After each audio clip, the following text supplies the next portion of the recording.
Have you ever stopped to think why Solomon, the wisest man who ever walked the earth, asked for wisdom instead of wealth? Now listen to this carefully. I became the first billionaire in history by following exactly the same path. And no, it wasn't luck, it wasn't oil either.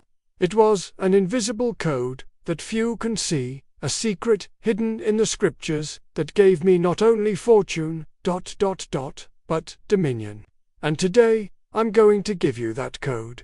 But be careful, after you hear what I'm about to reveal, you'll never see money, power, or success in the same way again. If you have the courage to apply this, your life will change with the same precision that changed mine. You may find it strange, an oil tycoon inspired by a king from ancient times. Yes, it is. But if you listen carefully, you will see that the entire structure of my empire was built on the same foundations of wisdom that Solomon recorded. You see, when I first read that he who rules his spirit is better than he who takes a city, I understood something that no teacher ever taught me, that controlling my ego was more valuable than any business I could ever build. And that's exactly what I did. While other men flaunted their wealth at dinners and parties, I learned to live simply. Every penny was accounted for. Every investment was carefully analyzed. And every victory was received with humility. Because a true billionaire isn't someone who accumulates wealth, but one who governs himself before trying to govern anyone else. That is Solomon's secret. And that is what made me a billionaire. It wasn't Standard Oil. It wasn't monopoly strategies. It was principles. In the house of the wise there is precious treasure and oil stored up, but the fool devours all he has. That phrase haunted me throughout my youth, because I grew up seeing men around me doing exactly the opposite. They earned well and spent everything. They lived on the edge, as if tomorrow were guaranteed. I, on the other hand, saved every dollar. I wrote down every transaction in my black notebook, not out of stinginess, but out of vision. Financial wisdom is not about earning more, it's about keeping more. It's turning pennies into seeds of empires. And only those who have patience can do that. Those who have self-control, those who act with purpose. Solomon said, well-made plans lead to abundance, but hasty ones always end in poverty. How many times have I seen that happen? Hasty men wanting to get rich overnight, betting on businesses they barely understood, burning capital, burning their reputation, and in the end, reaping only ruin. I followed another path, a slower path, but unshakable. I started small, very small. My first salary was only a few dollars a month. But I treated that salary as if it were a fortune, because it wasn't the amount itself that mattered. It was the discipline I developed. It was the respect for money, respect for the process. And that, my friend, is another lesson from Solomon. He who is faithful in little things is faithful in much. If you can't manage $100, you'll never manage $1 million. And I learned that early on. The habit of saving before spending, of living below my means, of investing wisely. These habits didn't come about when I became rich. They made me rich. While my peers spent money on new clothes, I bought accounting books.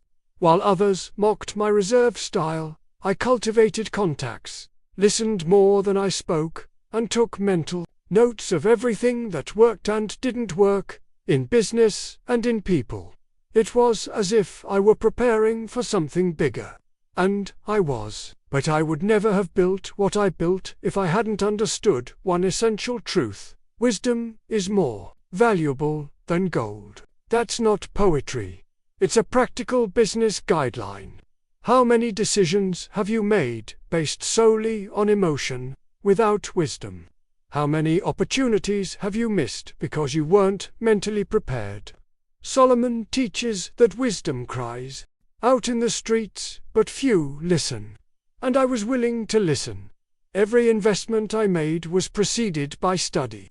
Every expansion of my company was planned more carefully than many men plan their own families. Because when you understand the power of strategic patience, you stop chasing quick profits and start building wealth that lasts. And don't think it was easy. There were crises. There were times when everything seemed to be falling apart. But in those moments, I remembered, by wisdom a house is built, and by understanding it is established. I wasn't just building a company, I was building a house, a solid one, founded on principles that don't change with time. And those principles kept me steady. You may be at a restarting point in your life right now. Maybe you're surrounded by debt, insecurity, and past mistakes. I understand.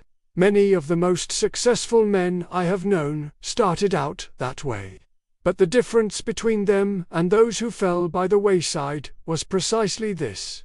They decided to build on a new foundation. If you want this transformation, you need to accept this fact.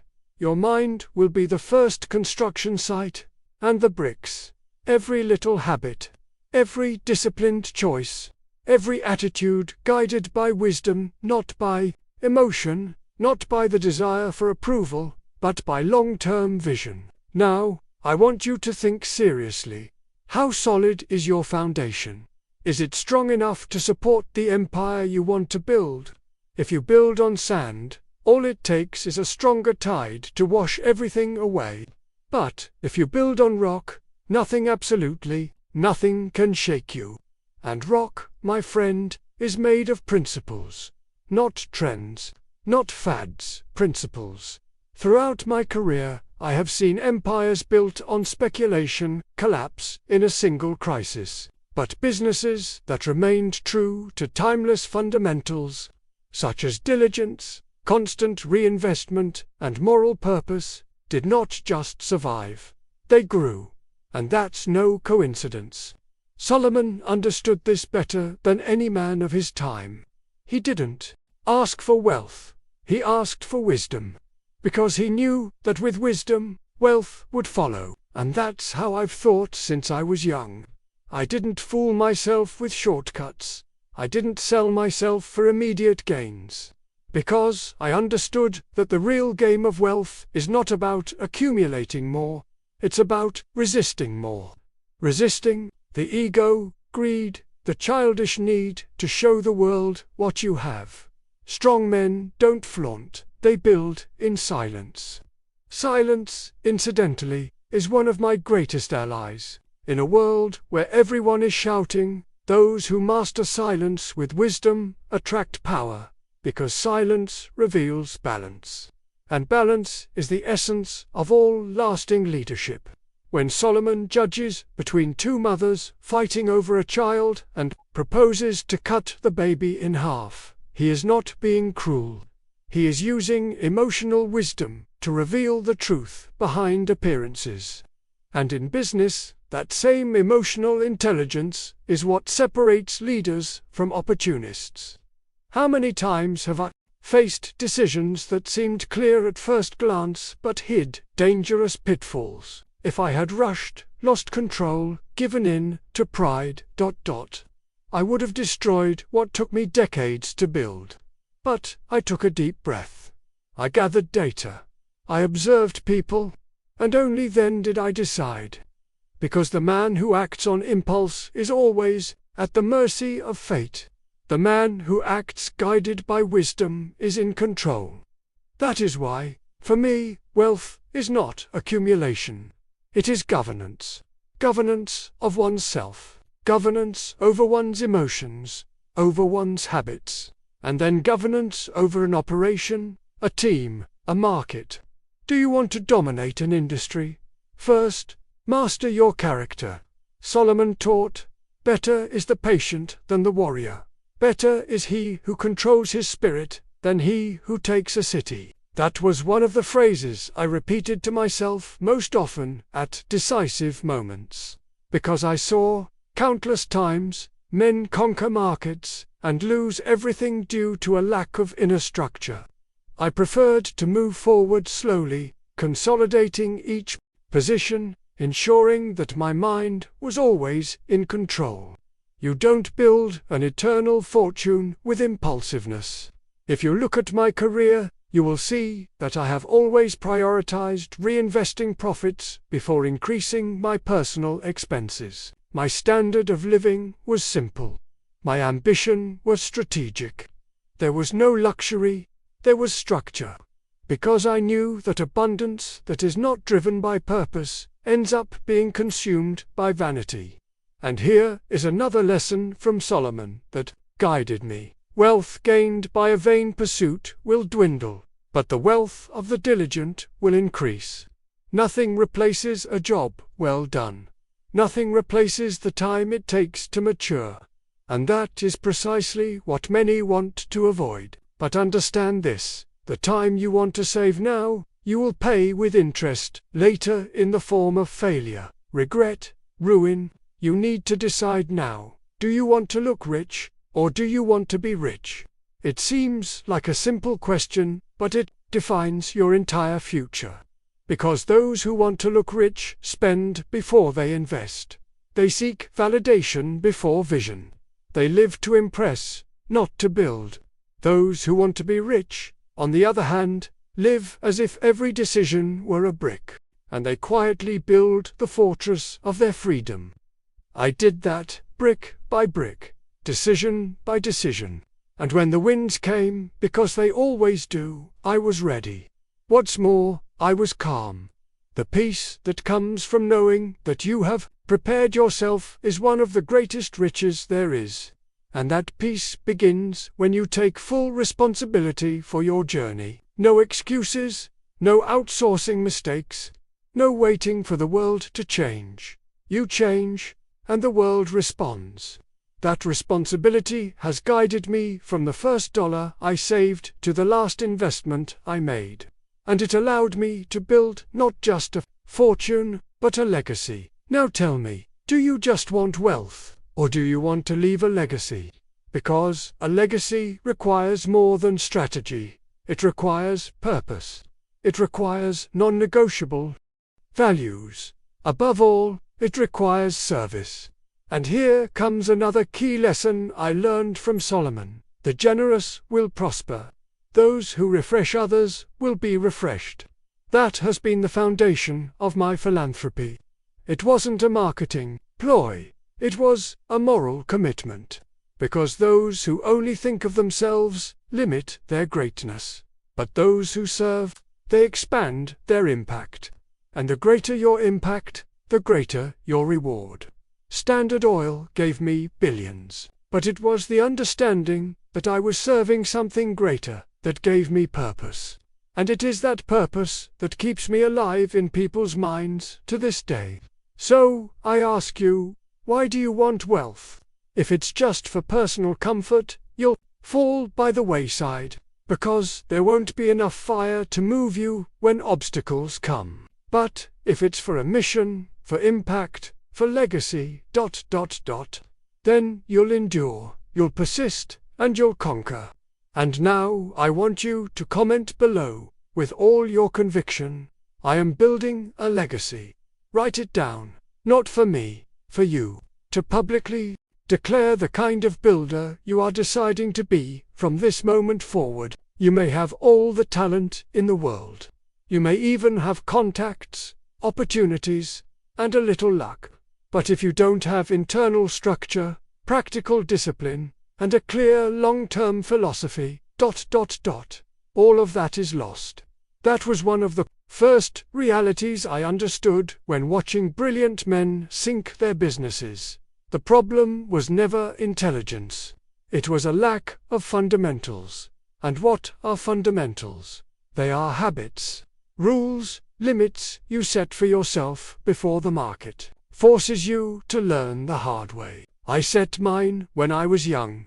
Every morning, before starting work, I set aside time for meditation and prayer. Not out of tradition, but out of strategy. because I knew I needed to be emotionally centered to face intense negotiations, decisions, and pressures. Do you want to run a business? First, learn to govern your thoughts as soon as you wake up. And this is where many fail, because they wake up rushing, already immersed in urgency. They let the world dictate the pace, instead of setting the pace clearly. Solomon teaches that the heart of the prudent acquires knowledge, and the ear of the wise seeks knowledge. And knowledge begins in silence, in focus, in inwardness. If you want to build wealth, the first thing you need to learn is how to deal with the invisible. Because what determines your results is not what others see, but what only you know: your internal habits, your mental conversation, your silent vision. For decades, I recorded every income and expense in my notebook, every dollar I earned, every penny I invested. Some laughed at it. They called it overkill. But I knew that notebook was my maturity meter. It was where I measured my commitment to the long term. There is no great fortune built without this kind of meticulous attention. But it's not just financial control that makes you rich. It's what it develops in you: clarity, consistency, and responsibility. And those are the same pillars you need to grow in any area. When Solomon says that the ant, even without a boss or supervisor, prepares its food in the summer, he is giving us a model of behavior. It's not about being productive, it's about anticipating. Anticipate crises, anticipate opportunities, anticipate decisions. I never waited for conditions to be perfect to act. I started with what I had. With little, slowly, but I started. And because I started early, I was able to grow slowly, and that's why I grew strong. You don't need speed. You need solidity. How many times will the world tempt you with shortcuts? It will show you trendy cryptocurrencies, miracle deals, higher risk bets. It will try to seduce your impatience.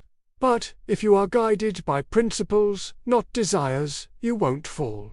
That's the difference between the wise man and the ordinary man. The wise man sees danger and hides. The fool goes ahead and suffers the consequences. I chose to see the danger first. I prepared myself beforehand. I disciplined myself beforehand. And that's why, when the storms came, I didn't have to run. I was already sheltered. Now listen carefully. If you feel today that you are behind, that you should have done more, built more, earned more, I say to you, forget the time you lost, and use what you have now with excellence. Because excellence applied to little transforms everything. Solomon did not build the temple any old way. He used the best materials. He studied every detail. He prepared everything with planning, reverence, and excellence. And that goes for your company, your work, your routine. Do everything with excellence, even the smallest things. Especially the smallest things. Because they are what build the reputation that will open doors that no diploma can guarantee. I was never the most charismatic, nor the most daring. But no one could point to a flaw in my control, my rigor, my word. And that's what makes a name. Last, you can make a lot of money in a short time with aggressive marketing, exaggerated promises, questionable methods. But that kind of money comes like smoke and disappears just as quickly. Now, when you build something based on trust, consistency, and real value delivery, you're putting down roots, and deep roots sustain century-old trees. That's what I did with Standard Oil. And it wasn't just by selling oil. It was by controlling the entire process from extraction to distribution. Because I understood a golden rule: whoever controls the means controls the market. And that lesson, my friend, applies to you too. If today you depend on algorithms, market moods, or the approval of others for your business to survive, you are not building an empire. You are living on handouts. You need autonomy, control, independence, and the foundation for that is knowledge. Solomon sought knowledge as one seeks gold. How about you? How much time each day do you devote to deeply understanding your field, your business, your operation? Mediocrity is expensive. Unconsciousness costs fortunes. But strategic knowledge multiplies everything. Do you want to grow? Become the most competent in your industry. Become irreplaceable. And that only happens when you study more than others, practice more than others, and remain steadfast when others give up. But I warn you, this path is lonely. You will be criticized. You will be called obsessive, old-fashioned, fanatical. But ignore them, because those who laugh now are the same ones who will later seek you out for advice.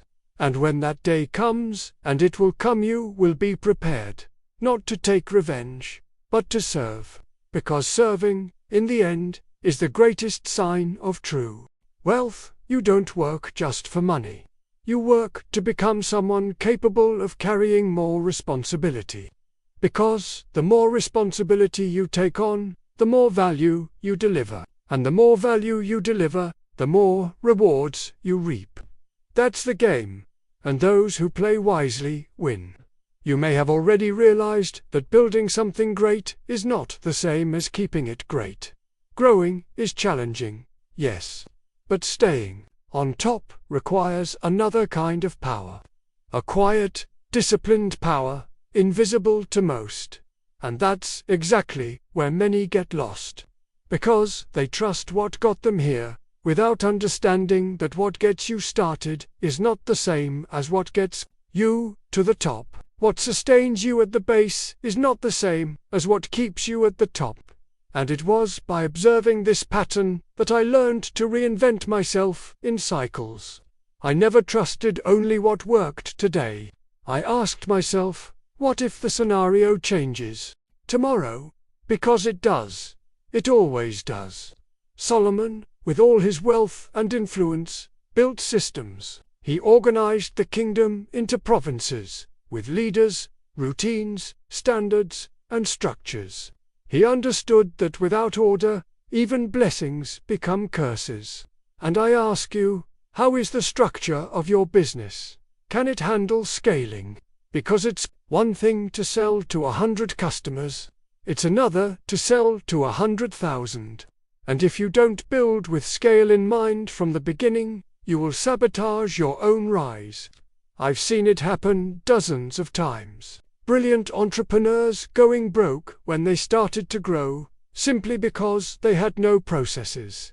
They had no indicators. They didn't know how to delegate. They didn't know how to measure. And here comes another vital principle. Only those who measure everything grow sustainably. I measured every penny, but more than that, I measured productivity, time, performance, losses, bottlenecks, real margins. Every decision was based on data. Because without data, you operate in the dark. And in the dark, even geniuses stumble.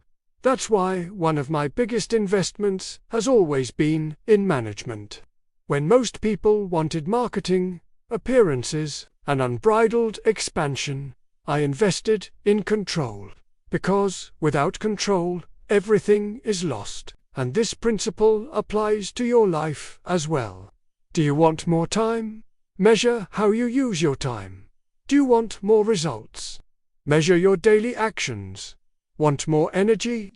Measure your sleep, your diet, your discipline. Nothing grows in chaos. Chaos is only useful for destruction. Growth, on the other hand, requires method. Solomon, at the height of his leadership, built something never seen before. The temple was a work of engineering, yes, but it was also a symbol of permanence. Because the man who builds with eternal purpose no longer lives only for himself.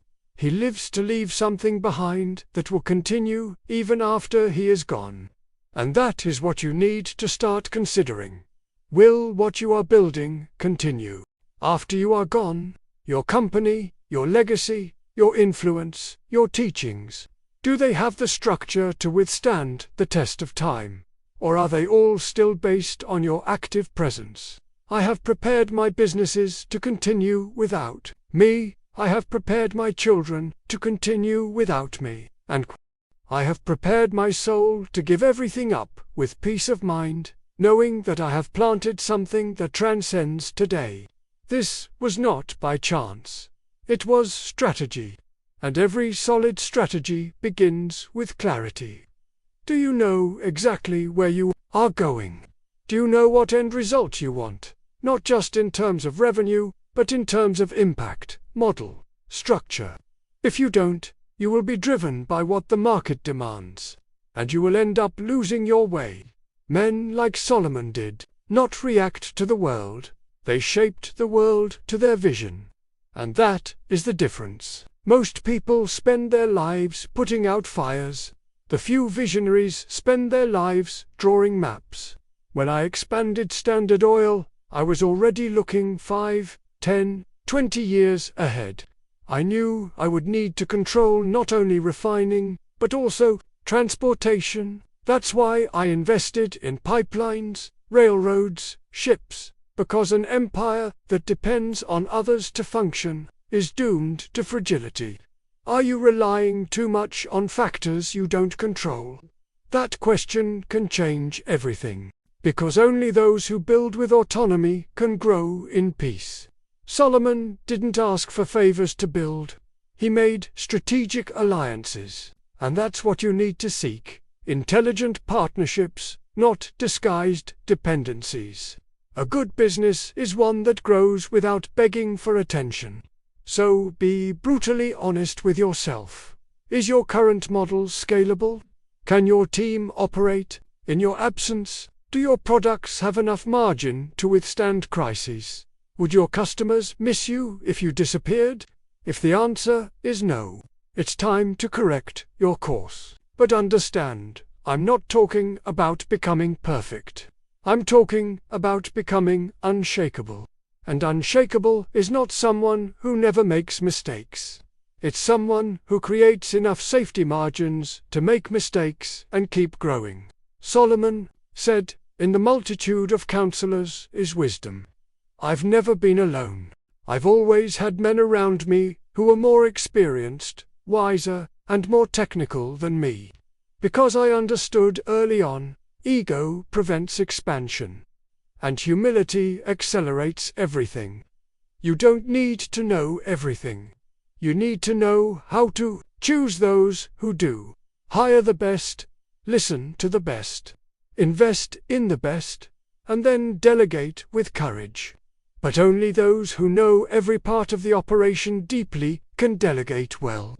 Before I had employees, I did everything, from accounting to closing contracts, because I knew that only those who have cleaned the floors of a company understand the value of a structure that works. Don't outsource what you don't understand yet. Do you want an empire? Then learn to run the empire from the ground up. That's not glamour, it's solidity. And that solidity is what will allow you to grow with ease in the future. Because what is light in the future was heavy in the beginning. And what is easy in the beginning becomes unsustainable later. Solomon understood this. I understood this. Now it's your turn. You can have it all: control, discipline, strategy, numbers. But if you don't have clarity about the why that drives you, wealth will be heavy and eventually empty. There comes a time when your bank account no longer answers your existential questions. When your possessions no longer solve your deepest anxieties. And that's where many have fallen, because they reached the top without building the spiritual foundation that sustains true success. I never let myself be seduced by this emptiness. From an early age, I understood that money is a moral force. It reveals who you are. It amplifies your ethics. It exposes your soul. And if you don't have solid spiritual foundations, it devours you from within, even if everything looks perfect on the outside. That's why, even when Standard Oil dominated the market, I maintained my daily practice of devotion and gratitude, because I knew that was where I renewed myself. That was where I realigned myself with what really mattered. Solomon, in all his glory, said, "Above all else, guard your heart, for everything you do flows from it." And I took that as law. My heart was my most important asset, because that's where my decisions flowed from. My way of treating people, my vision of the future, my sense of justice. There was no room for hatred, revenge, or vanity, because bad feelings contaminate good decisions, and in business that is lethal. So I ask you, what occupies the center of your heart today? Is it ambition or purpose? Because if it is only ambition, you will become a slave to more, always wanting more, always comparing yourself, always feeling inadequate. But if it is purpose, then wealth will come as a natural consequence of the service you provide to the world. That is the difference between the entrepreneur who exhausts and the one who inspires, between the rich who close themselves off and those who transform, between those who collect trophies and those who build legacies. I chose the second path, and that is why, as I grew financially, I also expanded my philanthropic work. I invested millions, literally millions, in public health, education, scientific research, universities, and disease eradication. And I never made a spectacle of it. I did it as a mission. Because I understood that the true power of capital is not in multiplying it, but in redirecting it wisely. And that, my friend, is Solomonic. Solomon said, "Honor the Lord with your wealth and with the first fruits of all your income." It's not about religion. It's about priorities. What you do with your first profits says a lot about the kind of empire you are building. Do you think about consuming or serving? Do you want to celebrate or consolidate? Do you seek recognition or impact? These are questions that shape futures. And it's not just about giving, it's about mindset. I've met men who earned little but lived like true spiritual billionaires, because they knew how to share. They knew how to make an impact. They knew how to live with dignity and generosity, because, in the end, wealth is the ability to contribute. Nothing more. Do you want to transform your financial trajectory for good? Start using what you have to improve the lives of others. The logic is simple. The more value you generate, the more value comes back to you. Not by magic, but by practical reciprocity. Those who solve real problems will never be poor. I focused on this from the beginning. While others just wanted to sell, I wanted to solve problems, deliver, optimize, simplify people's lives.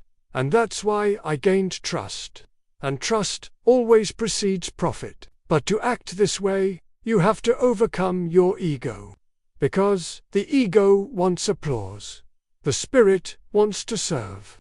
Solomon said, "Before destruction, the heart of man is lifted up, and before honor goes humility."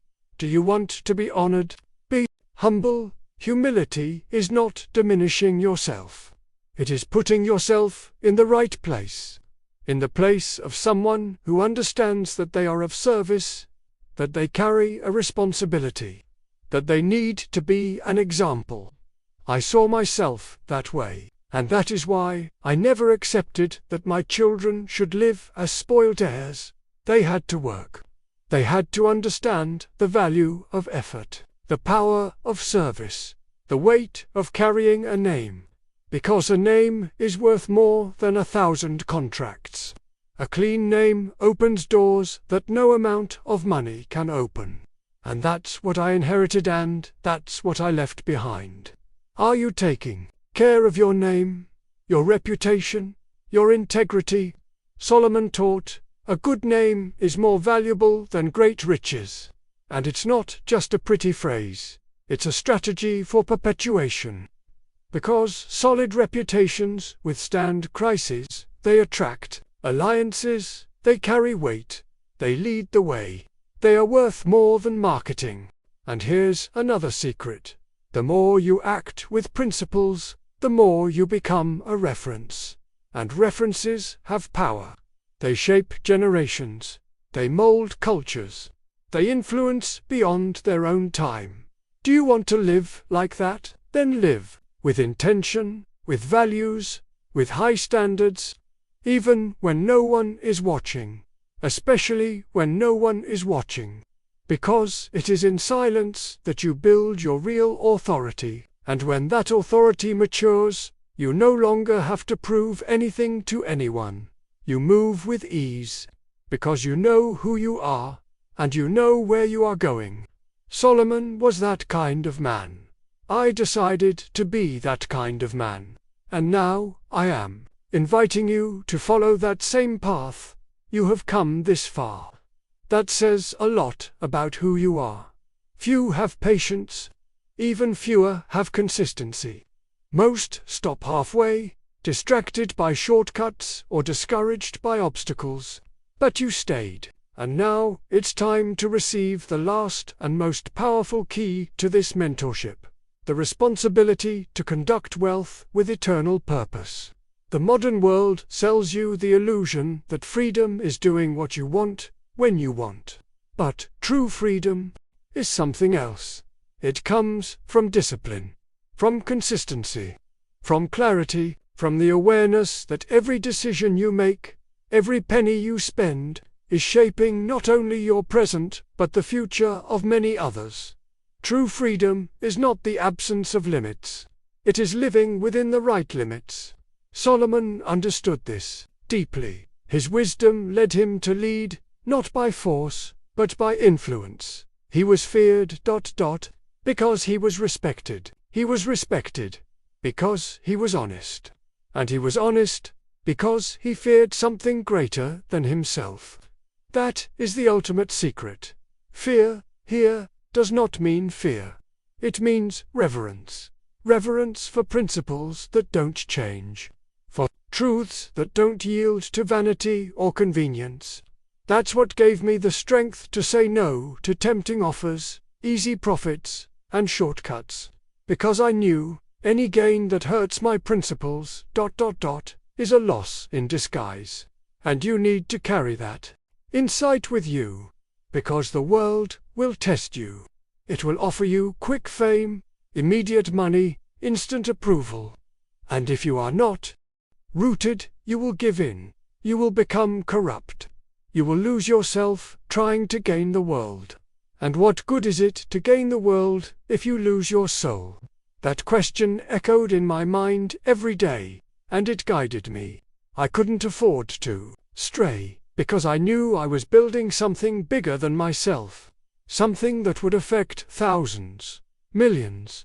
Every hospital I funded, every university I helped found, every research program I supported, It was all an expression of my responsibility, not charity, responsibility.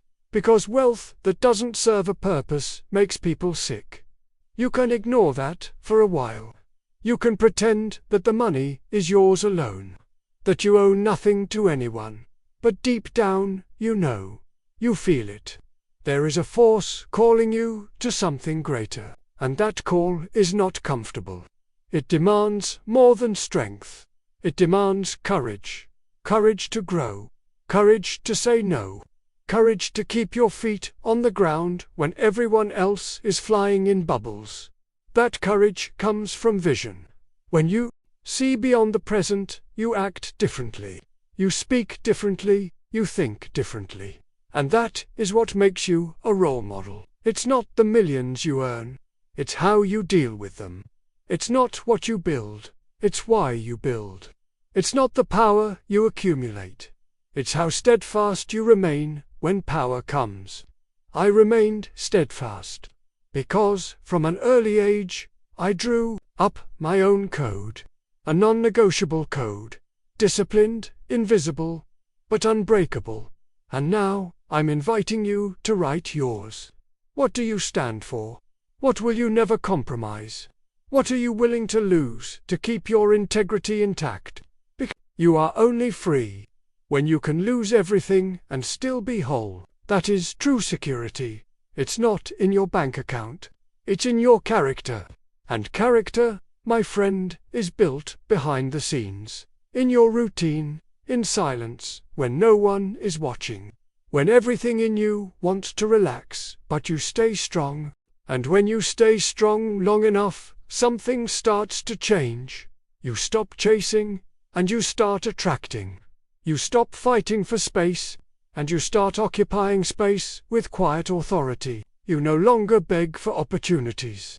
You become an opportunity for others. That's when the real transformation happens. And that's when you understand why Solomon said, "A man's gift makes room for him." The world always makes room for those who refuse to be mediocre. And mediocrity, understand this well, has nothing to do with status. It has to do with attitude. Mediocrity is living below your potential. It is accepting less than you can build. It is ignoring the call to grow out of complacency, fear, or laziness. But if you've made it this far, it's because you don't want to live like that anymore. You are ready to write a new story, to build an empire that begins within you and extends for generations. And when that empire rises, when the pillars are firm, when the fruits begin to appear, don't forget the most important thing. You are called to serve. All wealth that does not serve, will be taken away. But all wealth that blesses will be multiplied. That's what I've experienced. And now, I leave the map in your hands. The same map I followed. There is no magic. There is no trick. There are only principles. Repeated, refined, respected. Applied with faith, vision, and purpose. That is Solomon's secret. And it was that secret that made me the first billionaire in history. Now, it is yours. Use it wisely, live with honor, grow with purpose, and when others ask how you won, smile, and just say, I was faithful to principles that don't change. If this mentoring touched you, share it with those who need it. Don't keep the light to yourself. And if you're not yet part of this community of conscious builders, sign up, because this is just the beginning. See you on the next journey.